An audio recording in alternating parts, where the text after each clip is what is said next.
So we're almost live streaming. For those of you just joining, let us know in the chat, where are you in your career? And would you rather visit the deep dark space or deep dark sea in the ocean with fish and other sea animals? Awesome, cool. We are live. Welcome everyone. Thank you all for coming to a wholesome panel discussion on leadership versus individual contributor roles in design, here with our panelists Richy and Yan, and our friendly moderator Rex from Design Buddies. And as I could do before, and also thank you ADP List for finding all of our speakers as well. And so I'm gonna briefly share my screen just to briefly introduce Design Buddies in case y'all are new.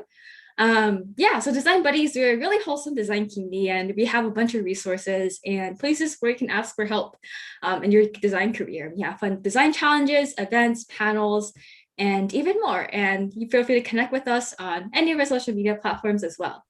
And just some really quick house rules. Events are recorded. This is just so everyone can watch afterwards as well, and our buddies who can't make it can watch after. If you don't wish to be recorded, you can watch on our YouTube channel, which is just Design Buddies. Feel free to engage in the chat. We want to make it feel like y'all are in a room together, and if any of our speakers say something that you resonate with, feel free to engage in a chat or chat with other buddies as well. But please make sure that you keep all promotional links on our networking sheet. And then I kind of a list of all y'all's interesting questions that y'all submitted on Luma. But if any other question comes up during the event, please submit on Slido. This is just so we have it all in one place, because it might get lost on Zoom, and you can also upvote each other's questions. We also like to take group selfies at the end, so we have some Design Buddies friendly Zoom backgrounds y'all can twin with us using, and wear them at work as well. And yeah, feel free to just share takeaways on social media, tag Design Buddies, tag our speakers, and we would love to see what y'all learned from our event tonight. And yeah, connect with each other, and feel free to hop into our Discord, and let's roll right into it. All right, cool. So we're gonna start with quick intros. And so I'm just gonna go in order of Zoom. But our first question is, please introduce yourself. What are you doing now? And how did you get to where you are today? And a fun fact about yourself. And I see Yan unmuted, so I'll nominate Yan to go first. All right, thank you.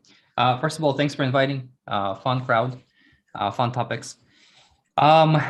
What am I doing today? I am a head of design at a early stage startup that is, we're building a product that is specializing in relationship guidance.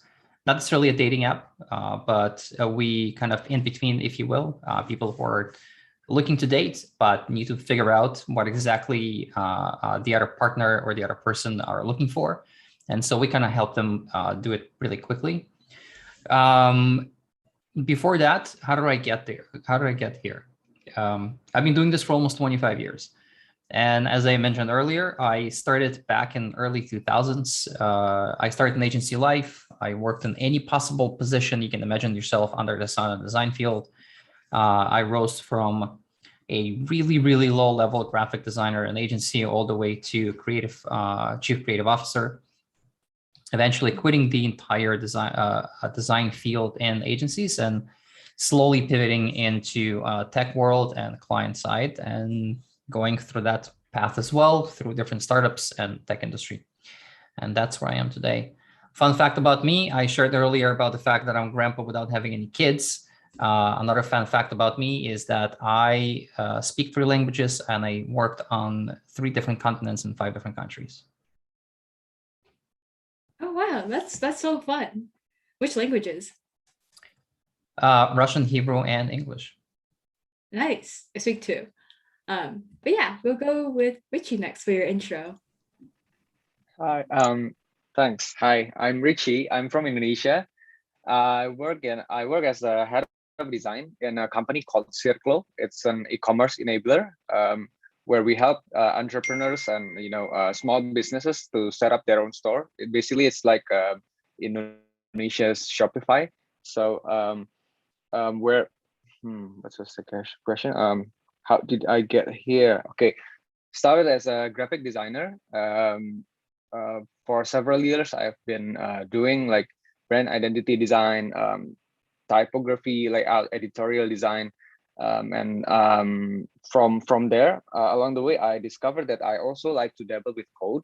So I've been in charge of. I started to also manage the website design aspects of the company that I previously worked in. So then I transitioned from an art director position to be a UI UX lead with a very, very small team of 2 people. And then several years after, I'm currently managing like 30 people after an M&A earlier this year. So a fun fact about me, I mentioned that I covered songs on my Instagram account, but another fun fact for me is nowadays I use Notion and Google Sheets more often than I use Sketch and Illustrator. That's Nice. Feel free to drop your Instagram if you want in the chat to share your music covers. Oh yeah, sure. Yeah, only if you want. But yeah, thank y'all so much for introducing yourself. You all have lots of great experiences and would love to learn more tonight as well. So I already see some really interesting questions on Slido. I'll try to bounce back and forth between the submitted questions on a Slido. And I want to start with, how is leadership defined for you? I know sometimes it's like managing people, or creating product strategy, being the activator or more, and maybe how can individual contributors be leaders? But maybe I'll start with, how is leadership defined for both of you? And anyone can chime in. Been picked on before, so yeah. You go ahead. Okay. So firstly, in my opinion, leadership is a quality, right? So when we talk about roles and jobs, I think leadership is a quality, but manager is a job. So that's my personal take. So even senior and principal designer from the IC roles should also have leadership quality to a certain degree. So but that doesn't mean that they should manage people. So in fact, in my case, a head of design in my company, it's kind of a little bit of everything, So whether it's hiring, firing, promotions, product strategy alignment with product management and engineering leaderships, those kinds of things still fall under my scope of work. But I think companies from different maturity levels will have like different expectations. Some has the privilege to have multiple hats under design VP or CDO, but in my company, the highest position is the head of design. So that's my take on design leadership. Awesome. Oh, go ahead. I wanted to kind of add to that. I guess for me, and by the way, I'm in New York, and for everyone here, whoever knows what kind of heating systems are in New York, you're probably going to hear a lot of banging. There are literally TikTok videos about that. Leadership for me, and something that I said actually last year publicly, leadership, it's not about how many people you manage, it's about how many people you inspire, mentor, support, and help.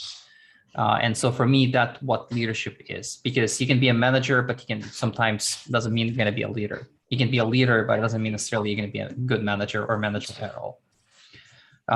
In my company, just like as in Richie's, head of design is the highest position. I am sitting at the same table basically with the founders of the company.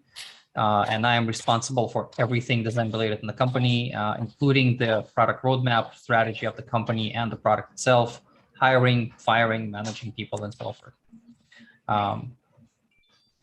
That would be it for me, I guess.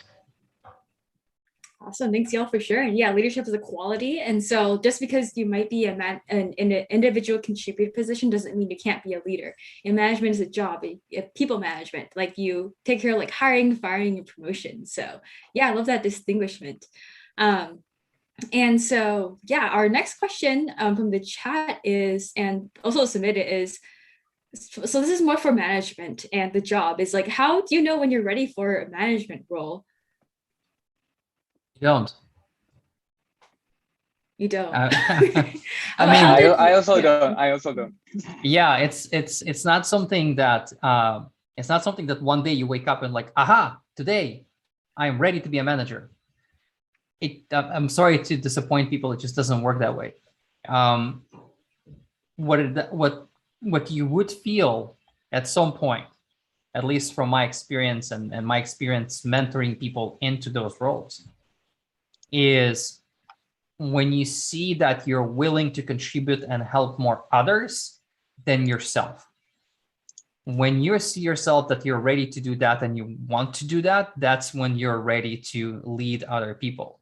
Because before that, right, you're more about yourself. You're more about your career, what you're working on, your contribution to the product or design system or whatever that is.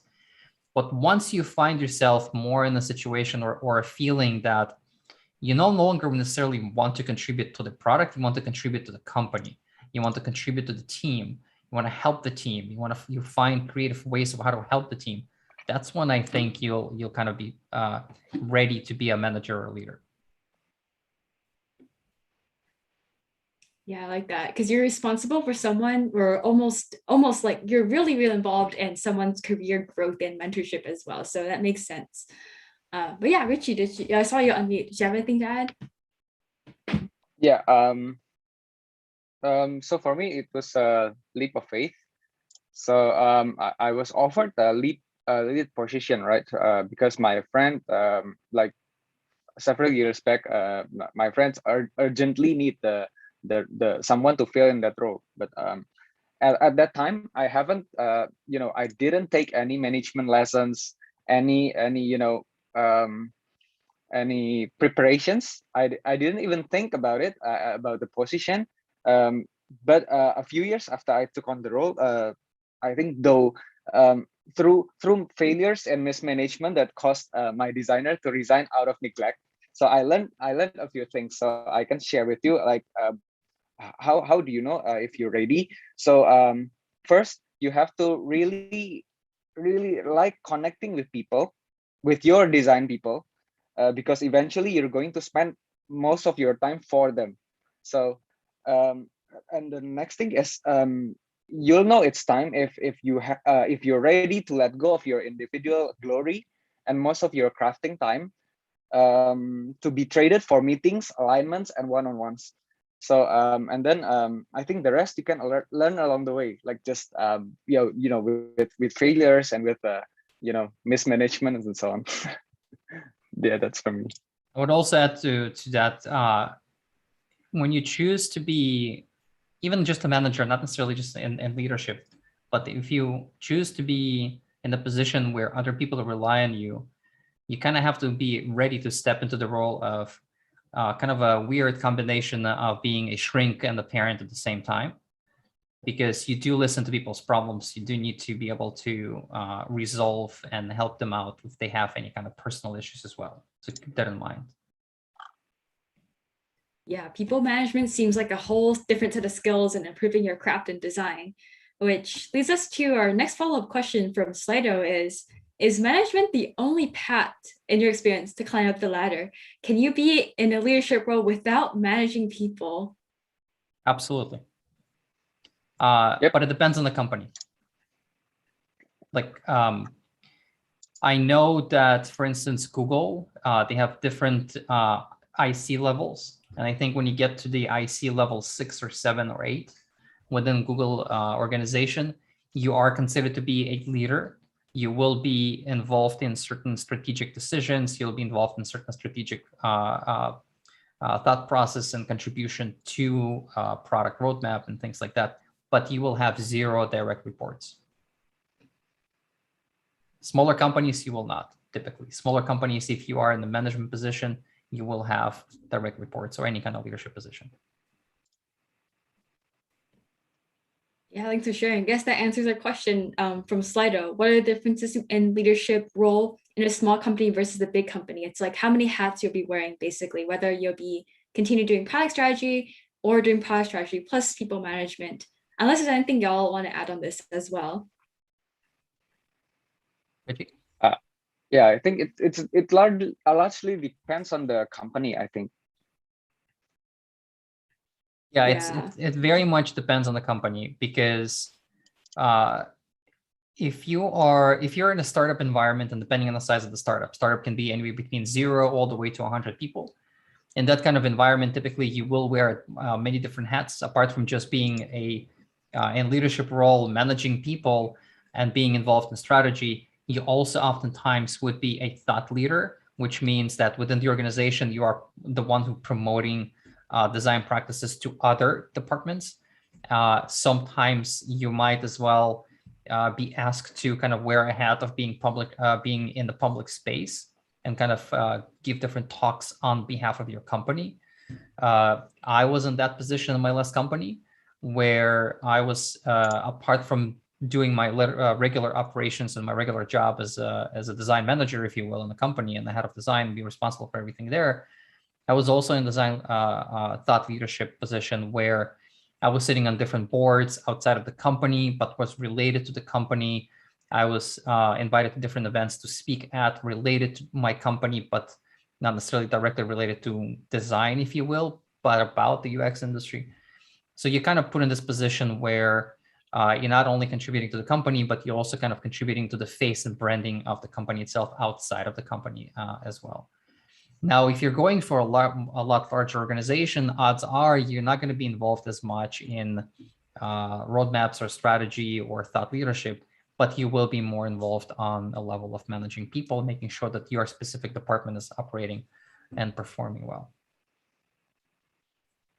Depends on what you're really looking for in your career.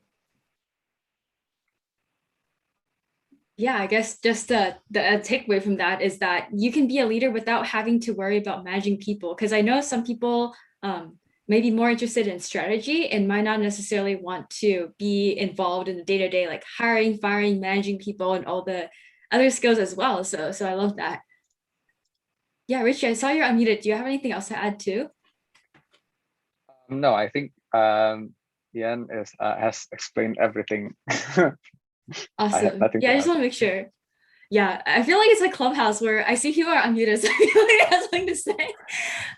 Should I mute? Should I mute Maybe, myself? I don't know. Whatever you want, whatever makes you feel comfortable. Feel free to jump in anytime too. Yeah. Sure. Yeah, another really interesting question that was DM'd to me is, would you be able to give us examples of the challenges and satisfactions of being a manager? And how do you balance the needs of your employees and that of the company? Ooh. Let me post in the chat. Can you repeat the first part of the question again? Yeah, would you be able to give us examples of the challenges and satisfactions of being a manager? Challenges and satisfactions.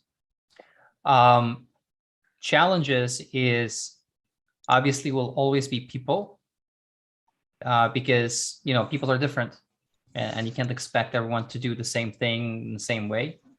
And sometimes you might have a certain expectation of a person or several people that they might do certain things in a certain way, and they don't. And if you don't have enough experience, and I've seen it happen where managers just lose it and get angry, and that's a challenge, to always keep your calm and always keep your cool, and be that kind of a voice of reason in any kind of situation, whatever happens. The satisfactions is when your team ships a product that brings success to a company, or brings success to just your team specifically. And then also, I would say my biggest satisfaction have always been seeing my designers grow really rapidly within either my organization, and even if they grow out of my organization, I need to move on to the next one. That probably would be my biggest satisfaction, and every team that I've ever built and every team that I've ever managed. Yeah, and for me, I think it's more or less the same. The challenges are people, whether it's the designers that you manage, or the surrounding team members. So managing your designers is one thing, but you also have to solve interdepartmental affairs for them. So you need to, as a manager, you need to make sure that your designers are able to focus on their work and less on the office politics. So so that's the challenges, yeah, with people inside or and outside of the organization on the design team. And the satisfaction is yeah, it's the same as Yan mentioned. So seeing like your designers grow really fast, and suddenly they take initiatives that you didn't even think of. They suddenly came to me with proposals. So it's like initiatives. So yeah, that's the satisfaction of being a manager for me. So thanks for sharing. It seems like managing people, there's so many different variables to people, like infinite number of variables. And then managing product strategy or managing products, it's like you have clear objectives of business goals and user needs you need to hit. But as managing people, it's like people are so different, and there's like so many different cases and variables you have to consider. And which leads us to a follow-up question. If someone's interested in being a manager, but I know you all talked about how you had to kind of in a way having a trade-off of doing more meetings, alignment meetings, one-on-ones versus more time to improve your craft. And that could be a lot in someone who may be a bit more introverted. And so the question is, can a manager also be introverted? And any tips for introverts to succeed in a management position? I'll raise my hand. I'm an introvert. Yes. Me too. I do not like big crowds of people. The way I manage this, I've developed a system for mental breaks, which means that periodically throughout my day, I will block everything, including work, including everything, and I'll just do something completely random and completely different for like 20, maybe 15, 20 minutes. And that kind of cleanse my palate, if you will, in my head to get back to what I need to do at work, and not be overwhelmed with too many meetings or too many conversations. I also create blockers on my calendar to have space in between meetings. I purposely do not have 1 hour meetings and half an hour meetings. My meetings are either 25 minutes or 50 minutes. I always have a buffer in between. And also there is a dedicated lunchtime that is completely blocked out of my calendar that no one can block. No one can book any meetings with me. It's 1 hour of me completely being with myself. Even though I might be doing some stuff for work, reading, writing some things, but I do not interact with anyone.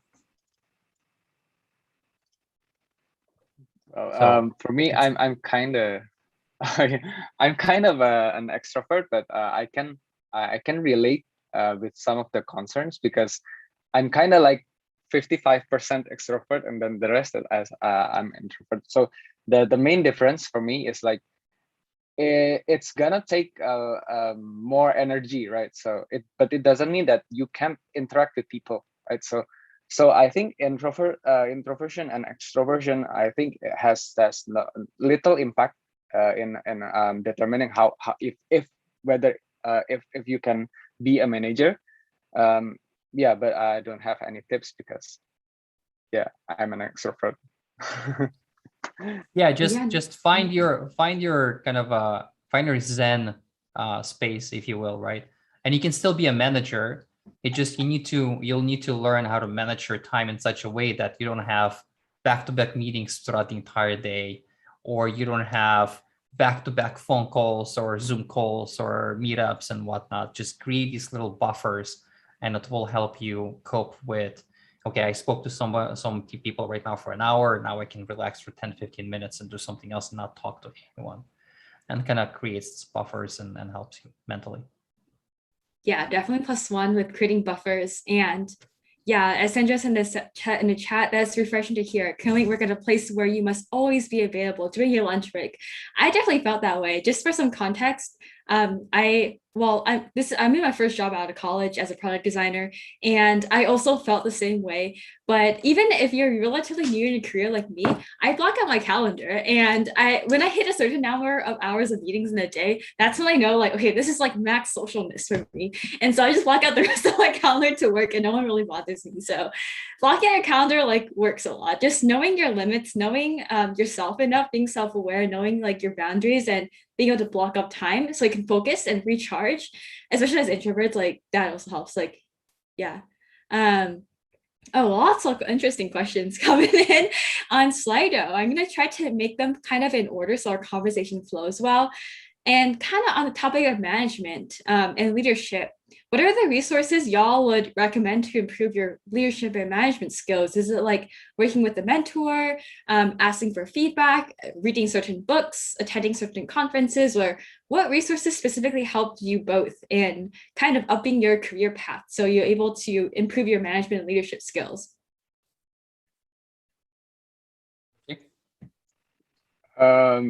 Yeah, I have some recommendations. I think the most basic books you can read about management is, I think, The Making of a Manager by Julie Chuo. So yeah, that's pretty basic and very very good experience. She shared quite good case studies and experiences as a product design manager, if I'm not mistaken. So and then you can seek out mentors on ADP list. And then maybe the last tips would be like observe your manager. Observe what he or she does. What does he or she do that you like or don't like? Be the person that you would like to work with. So so if you have this feeling like when you're being managed, you kind of I like to be treated this way, to be treated that way. I don't like this, I don't like that. Be the person that you would like, as a manager. And that's kind of my answer. I would echo that. I live by a very simple rule, and I have been for many, many years, is treat others the way you want to be treated. And I like to say, love and be loved. And so I always treated people that were under my direct management the way I always wanted to be treated. And if I wanted to be treated with respect, that means I treat everyone with respect. In terms of kind of honing your craft as a manager, if you will, I would recommend many different things. Obviously, podcasts, books, videos, follow different leaders in the industry if you want. But specifically, I listen to a podcast that has nothing to do with design whatsoever. It's called Coaching for Leaders. And it is by Dave Stachowiak. Coaching for Leaders has been running for the past probably like 8-9 years as a podcast, and it's exclusively concentrated on corporate America, if you will, or most of it. And I feel like learning from the most successful leaders in the corporate America, regardless of how some of them might be evil or not, you can pick up on really good tips and education on how to be a manager, not necessarily just a leader, but the manager itself. Also, I would recommend a good book called Org Design for Design Org. It's a good book for that. And of course, follow Simon Sinek. Simon Sinek is a great inspirational speaker in terms of leadership and management. I fully and wholeheartedly believe in his philosophy on how to manage and how to lead teams. So you can follow that. Apart from that, there is a bunch of other, I just don't remember a lot of them. People who can, you can guys actually always visit my website. I curate a library of different books and podcasts that I recommend for designers, both education, inspirational, and my personal favorites. Awesome. Thanks y'all for sharing. I tried to list out some of the resources that y'all shared. I also read The Making of a Manager. Is a great book. And I guess for me, asking for feedback all the time helps me a lot. It helps me like ground myself, make sure I'm doing the same thing, and just being really like humble or being just very just like open-minded to learn. Like I know I'm not the smartest person in the room, and I always just ask for feedback because I don't know what I don't know. Yeah, this is just like me managing design buddies. And just like this is my first time ever moderating the community. And so it kind of blew up, and that's how I was able to manage. Yeah, a lot of great questions. I'm trying to just pick and choose and kind of merge a couple so I can get to as much as we can.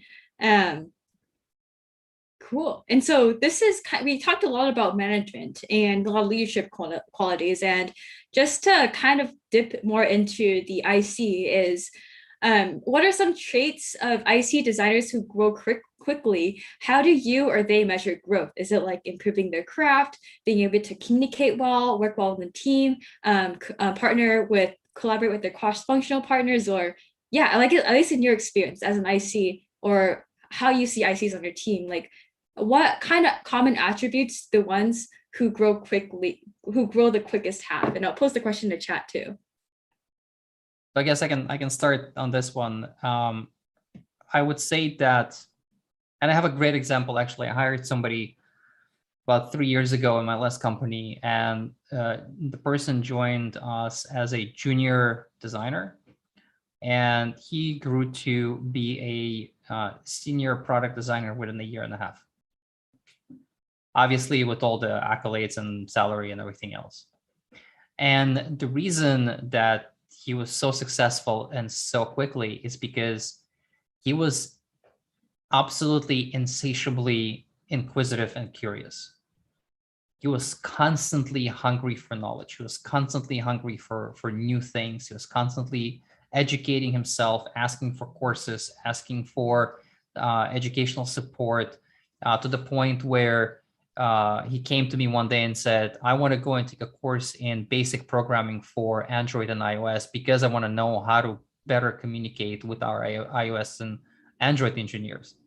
Not because he wanted to code. He just wanted to know, how do I deliver my designs better and communicate better to the engineering team, right? And so I think it's constantly being curious and constantly being inquisitive and learning all the time. And obviously kind of being bold in showing your abilities in your craft, essentially kind of ask for forgiveness, not for permission. I think that's what makes a great IC that raises in the ranks really quickly. Yeah, I have a very similar case. So I have a designer that was joining us as an intern. Like the internship period is like usually 6 months, right? So in my company, the internship period is 6 months. So in this period of time, I think she delivered more more ideas, more productship. She is more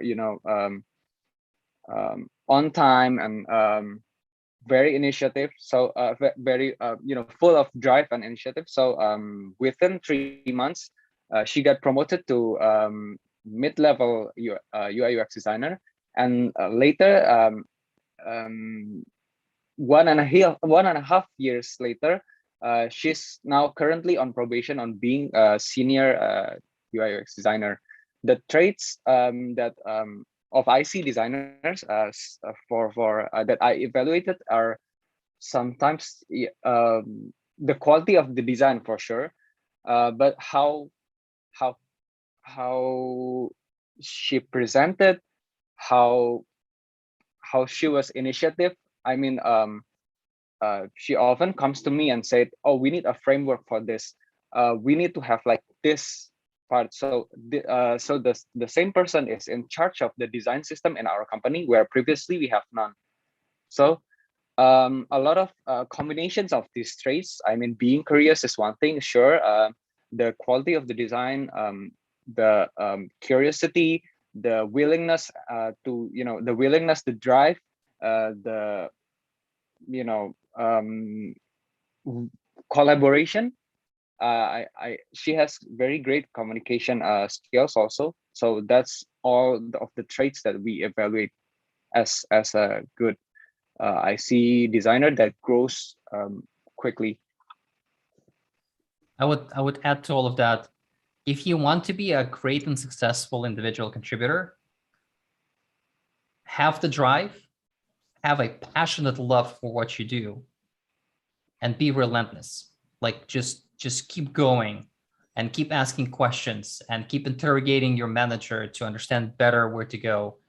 Just keep doing, keep being, right? Not on the level of, oh, here's your project, here's your task, you accomplished the task, and then you're like, okay, I'm done for the day because I'm accomplished the task.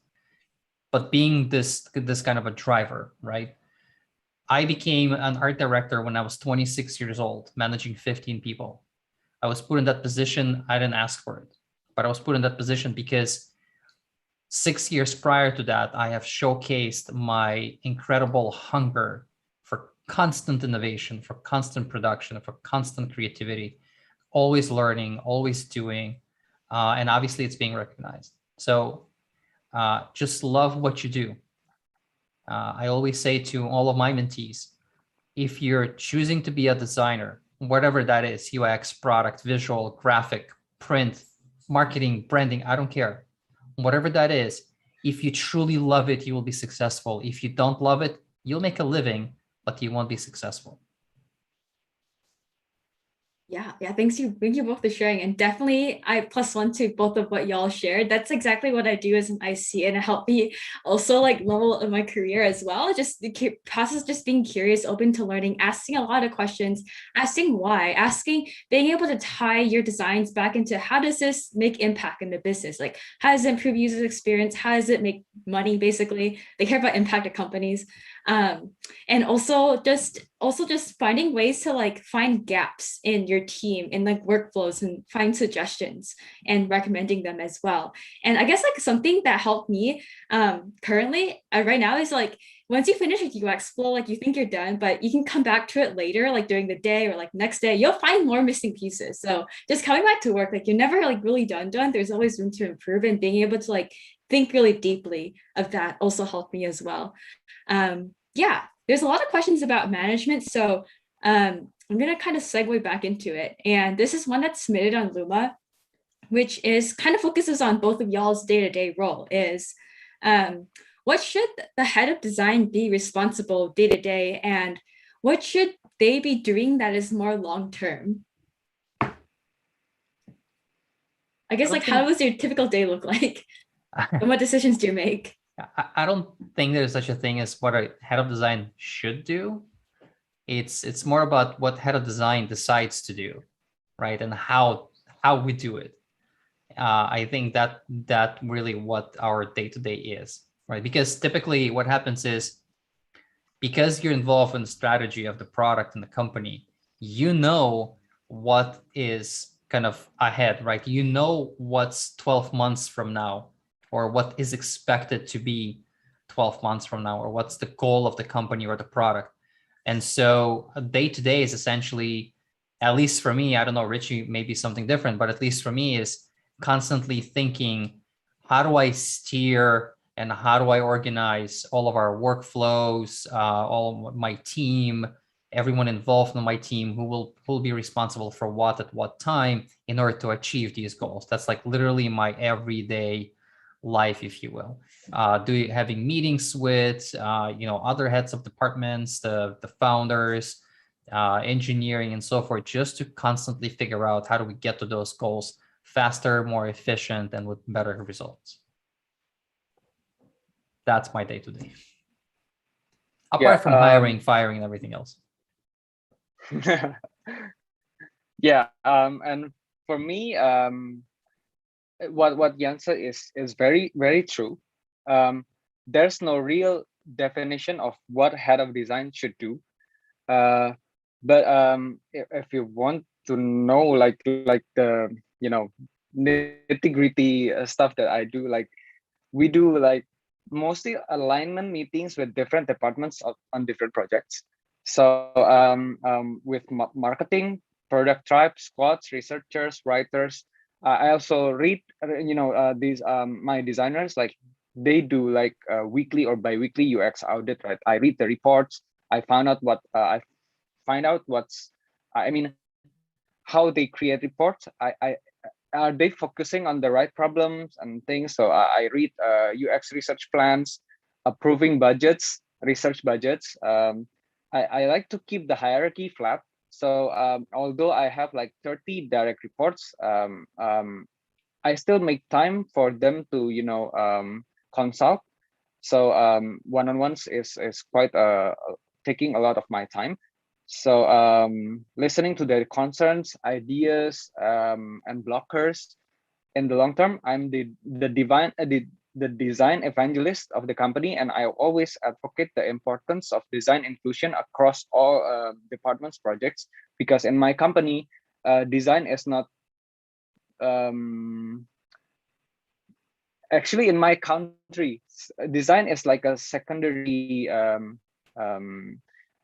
role compared to product and engineering. So I have to constantly fight for design inclusion as early as possible in the project, so that we have more time to think about it, to find the solutions to their problems.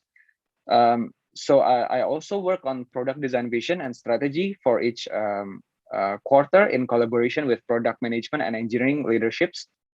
Also manpower and budget planning for the entire design organization for the entire year.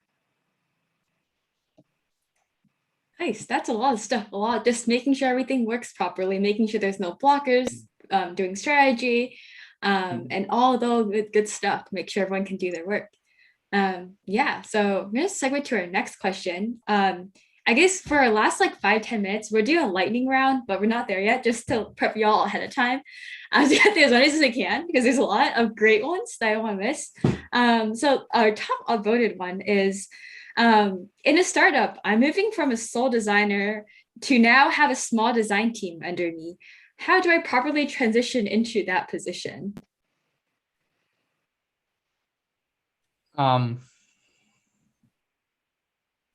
I'm assuming maybe just because like I know y'all mentioned how y'all got into leadership just by like doing it. Maybe there's like a mindset shift, or like how like now how to start thinking about people's careers instead of just the product, or like anything tangible or anything specific that y'all went through.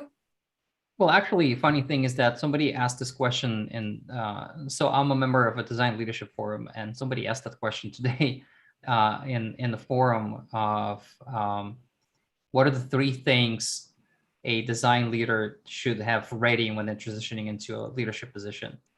And my answer was, number 1 is go around and have interviews with product and engineering to understand what do they think there is a design missing or design need, or what kind of design need they think there is in the product from their perspective, at least.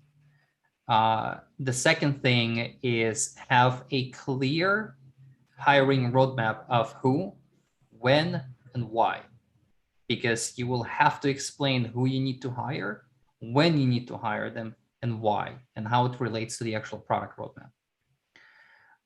And the third thing is essentially being ready to have enough kind of educational materials handy when you hire people and they start asking questions.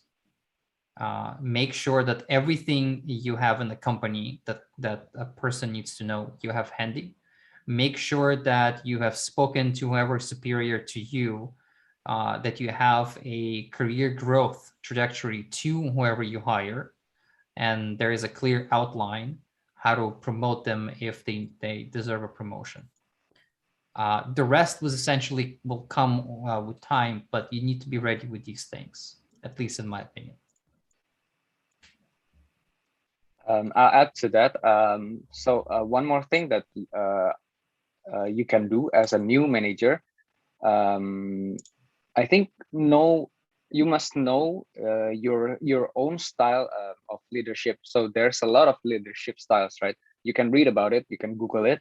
There's an autocratic, there's a democratic, there's something that sounds French like laissez-faire or something like that. So you need to figure out which leadership style suits you best, and then you can read it online, you can read it in books, of what each leadership style's pros and cons, and how to further your certain leadership style. Yeah, I think that's for me. Yeah, thanks y'all for sharing. I'm gonna segue into more like dealing with conflict.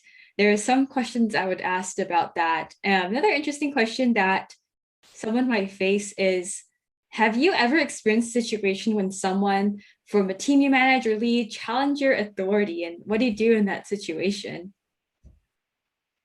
We can skip this one if y'all don't have any experiences to share. Sorry, can you type in the questions again in the chat? Yeah, for sure. I kind of miss it. There's a similar one that was submitted on Luma too. Have you experienced a situation when someone from a team you manage or lead challenge your authority? What do you do in that situation? Well, here's a funny thing. When I was dropped into an art director position back in mid 2000s, which was my basically first manage a team of 15 people, all 15 people essentially challenged my authority, because I was this skinny 26-year-old kid who suddenly was dropped into a team and was said that this is your leader now and you have to follow him. Because in agencies, at least back in the day, whatever art director says, that's what goes, right? And so for me, what I had to do is literally work 3 to 4 months to meet with every single designer and creative on my team. B, I had to go and prove myself as a creative leader, which meant bringing in clients that were unhappy, converting them into more happy clients through different means, different processes, changing certain deliverables and how we do things, and then also providing some sort of direction in creative and artistic innovation towards the projects we're working on that went on becoming very successful. Then my team kind of started supporting my ideology and my philosophy. Not to mention, I did lose 2 creatives on that team, and I had to fire one and then hire other people. But that's just part of the life, if you will. I have the same experience with firing and people resigning.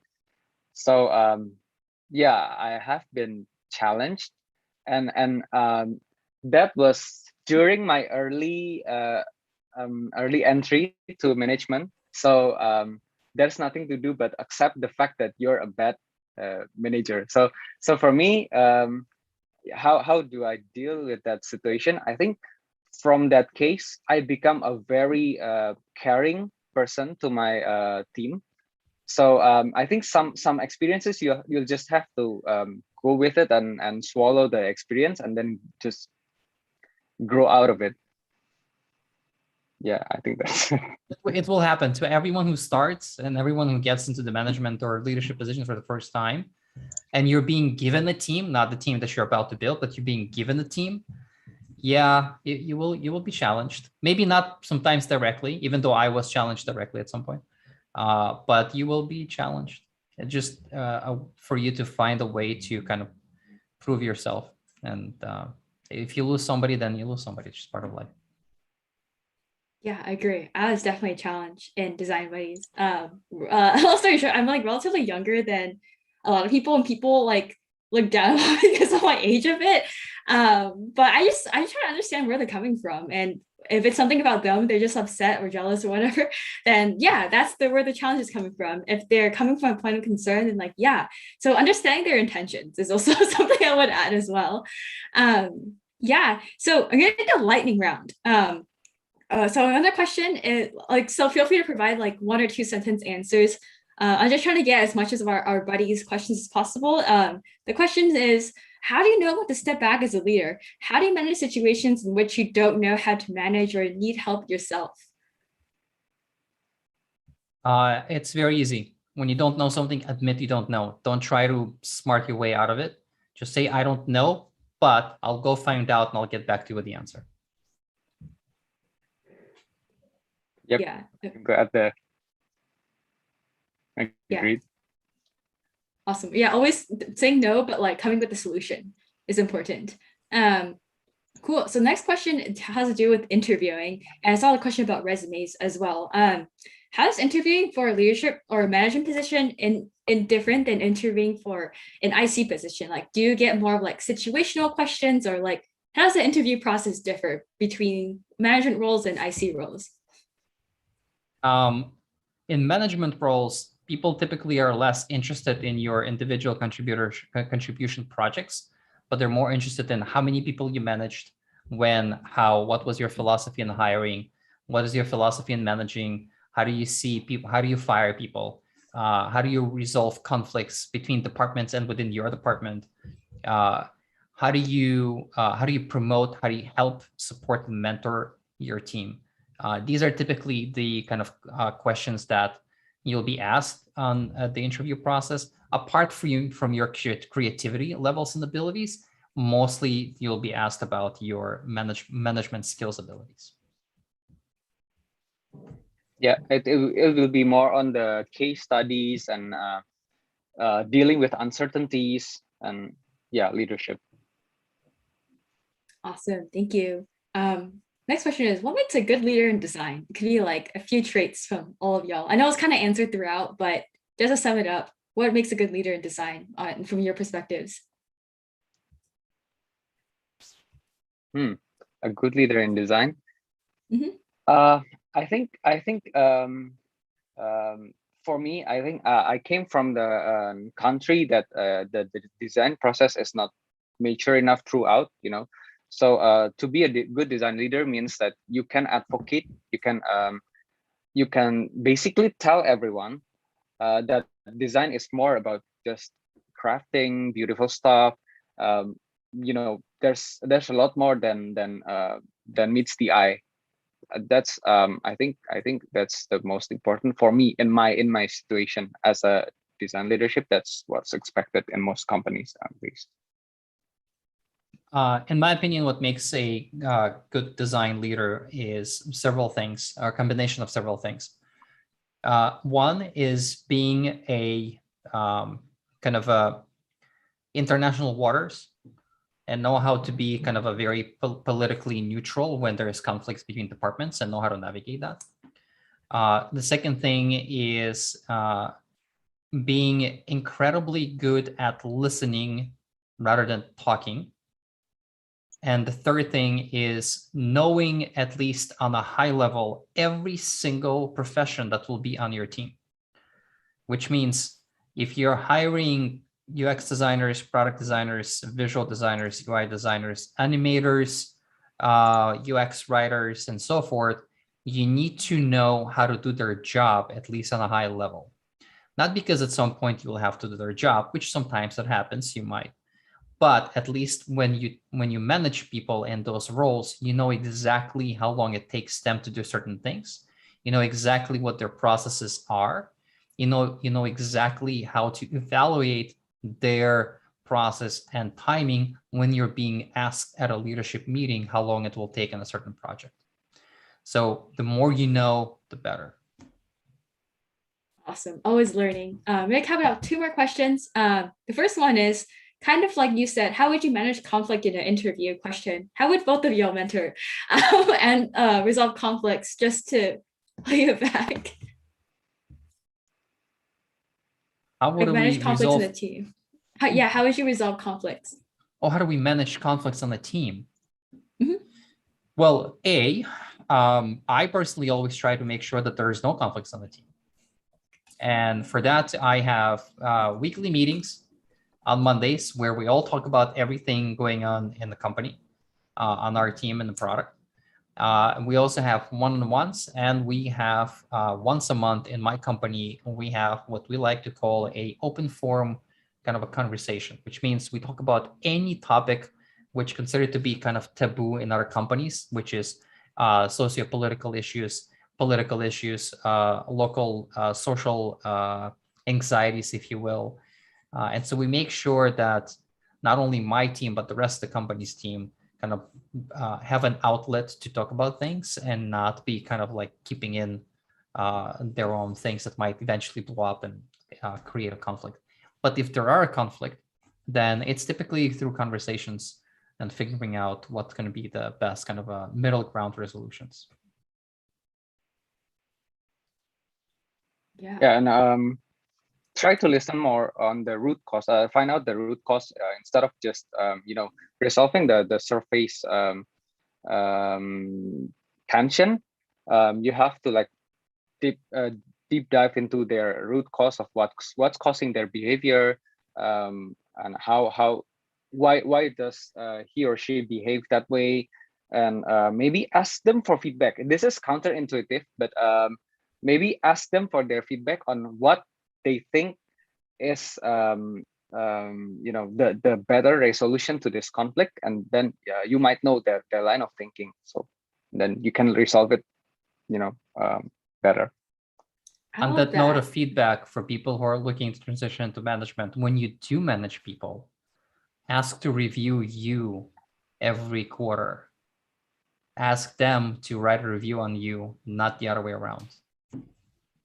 Yeah. Oh, and I have to add to that. You need to really work to get your direct reports to really truly give feedback and make sure that it's a safe environment, and they will not be judged for it, because more junior designers, they tend to not be honest about what they think of us. It's the manager's job to really make sure that it's safe. Okay, you can say, you can be honest with me and say your feedback in order for me to better help you become a better designer. Yeah, I love that. Really quick, I know we're at time. We're gonna do a group photo soon. Do y'all have a couple of minutes to answer some more questions after our group photo? Yeah, sure. For me. Okay, cool. If you have to hop off, okay. then no worries. Cool, let's do a group photo, everyone. And then we have another question. How about we'll wait for all y'all to turn on your cameras if you want to be in a group photo, as I asked our last question.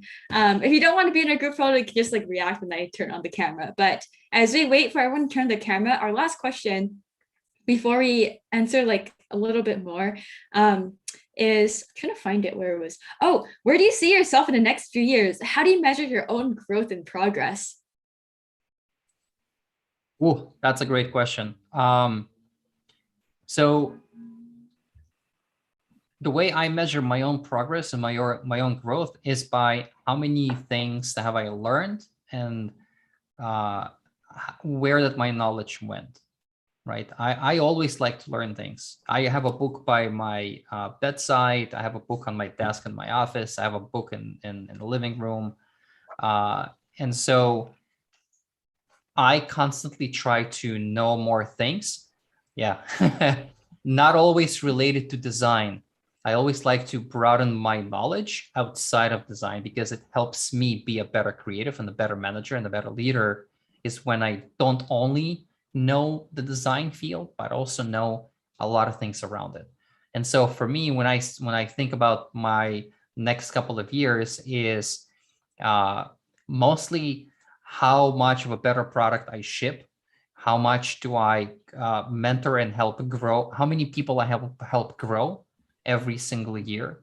Last year, I mentored over 100 people, and I've helped over 50 find their calling as a creative outlet. Not all of them went into becoming designers. It's incredibly important to find people that want to be a designer, but then over time, through mentorship and work with me, realize that, you know what, that's not actually what I wanted to do, which is okay. It's absolutely okay. Not everyone have to be a designer. Like not everyone can or should or have to be an astronaut or a pilot or a fireman or whatnot. So to me, it's all about how many people I can help, mentor, and how can I grow myself and my knowledge. Yeah, for me, my achievements will be the achievements that my team has, is able to achieve, right? So, I think if our teams are able to deliver something, that's my achievement. That's also primarily their achievement, but I feel like satisfied by seeing them grow, and maybe the number of people you manage or mentor. I think, yeah, that's the good parameter of personal success, in my opinion. Awesome. Y'all want to drop your ADP listings in the chat as well. I can also send them out later, only if you want. Otherwise, like, you might get booked. Sure. Yeah, cool. We're gonna do a group photo, and then we'll probably take on 1 or 2 more questions. There was just like a ton that were really great, and I felt bad skipping out of them. And so I'm gonna count down. Feel free to bring any object you want. I have Fluffle with me. And we're gonna do a static group photo first and a wave for our Instagram story. This is something we do at every single Design Buddies events, just because we'd like to spice things up. And if you don't wish to turn on your camera, you can react. And then you can make any reaction on Zoom, and you'll be captured in a photo as well. Cool. I'll count down 10 seconds for y'all to turn on the camera if you wish. And yeah, with that, I'll count down. All right, 5, 4, 3. I'll take a couple and choose the one everyone looks best in. 2, 1. Say Fluffle. Awesome. Okay, keep reacting. We're gonna do a wave. Oh my god, that's a cool background. Early, like, feel free to keep that on, because I'm gonna do a wave for our Instagram story. It's something we like to do is spice things up. Just because, group photos, yeah, a lot of events do them, but not other events do waves and stories. So here we are today, spicing things up because we are Design Buddies. Anyways, you can wave, you can dance, you can dab. I'm just making sure I'm logging to the right account. Once I actually post my own personal Instagram story on my Design Buddies Instagram, so don't want to do that again. All right, ready, set, wave. Hello, buddies. We just finished an awesome talk about IC versus management roles with our wonderful panelists, Yan and Ritchie. Thank you, buddies, for coming, and make sure to catch recording on our YouTube channel. Cool. All right. I'll try to be quick because I know it's getting late for some of y'all. But there's a great question in the chat and also submitted, because I know most of our audience is relatively new in their career. And so the question is, how can entry-level designers get leadership opportunities? How can a junior designer get leadership opportunities? Work at it for the next couple of years at least. Yeah. Yeah, for me, I prefer to have for management role. I prefer to for him or her to at least have like 1 to 3 years at least of experience and working in the IC field, because you're going to measure their time, right? You need to measure their work efficiency. You need to know first, right? The work efficiency, the work speed of crafting. If you need to manage, fairly. You can't be a manager right away from fresh graduate, I think. Mm-hmm. I mean, you can if you start your own company. Oh yeah. Sure thing. I mean, that's like me with Design Buddies. Like, here you go. Yeah, start your own something thing on your and own. be a manager. Yeah. I started as being a manager. Yeah, that's quite a cool thing to include in your CV. Yes. Yeah, I just did it. You don't need permission to start anything y'all want, buddies. And I guess another thing from my own experience as a relatively recent entry-level designer is identify workflow gaps in your team and suggest recommendations, and like process gaps, like talk to people and seeing what their pain points are and thinking of how might you solve them. Basically, UXing workflow problems is something that helped me like advance in my career as well. So yeah, coming from me, relatively young and relatively like in the same position as like a lot of people in Design Buddies. But yeah, before we wrap it off, is there any other tips that you'd like to give our buddies that you didn't get to share today from our panelists? Are you asking us? Yeah. Ask again. Oh, any other final tips or final words you'd like to share with our audience today and on YouTube as well?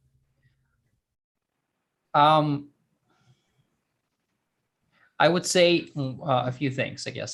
One is something that I said at the beginning: leadership is not about managing people. It's about inspiring, mentoring, helping, supporting, and seeing them off and seeing them grow. So it's about the person who wants to make a decision if they want to be in leadership, management, or IC. Because if they want to be in management, they don't necessarily need to be a leader. They can just manage people. If they want to be an IC, they can be in the leadership, not necessarily manage people, right? So it's all about people making a decision. But at the end of the day, I would say you have to love it. Once again, I'm getting back to that, and I'm probably going to sound like a broken record. You have to love it. Otherwise, you're just not going to be successful at it, regardless if it's an IC or leadership. Awesome. Thank you. Anything for you, Richy? Yeah, to reiterate, it's just for me, leadership is different with manager role. So you really need to make sure that you aspire to be a manager or to be just a leader in IC before you actually get into the field. So really do your research and talk to different mentors on what each role means, and then decide what's best for you. Don't step into the wrong role, but if you step into the wrong role, then just enjoy it, and you learn something new, I'm sure. Yeah, everything's a learning process. Like even if you think you want something, you actually do it, it turns out you don't want to do it, like that's okay. You learned. You didn't waste your time. You learned something new. With that, I just found out that maybe you'll say in the future, like, oh, I just found out that turns out I really liked connecting with people instead of like the actual crafting process. That's something that you can discover by taking a leap of faith also. Yeah, life is all that taking calculated risks and learning from that and iterating. It's like UXing your life, proposing solutions and testing it out, and collecting data and iterating. Yep. Sure. Awesome. Well, I don't want to take I know it's getting late for some of y'all. So yeah, thank you so much for our panelists, Richy, Yan, and our moderator, Rex, today for joining us. And we're going to wrap it up, but we have 2 more events happening this week at Design Buddy. So make sure to join in our Discord to find out. I'm going to do weekly announcements soon, so we'll be there. And with that, let's close off. I'll open a quick breakout room for our panelists for a very quick debrief. And I'm going to stop streaming on YouTube. So bye, YouTube buddies.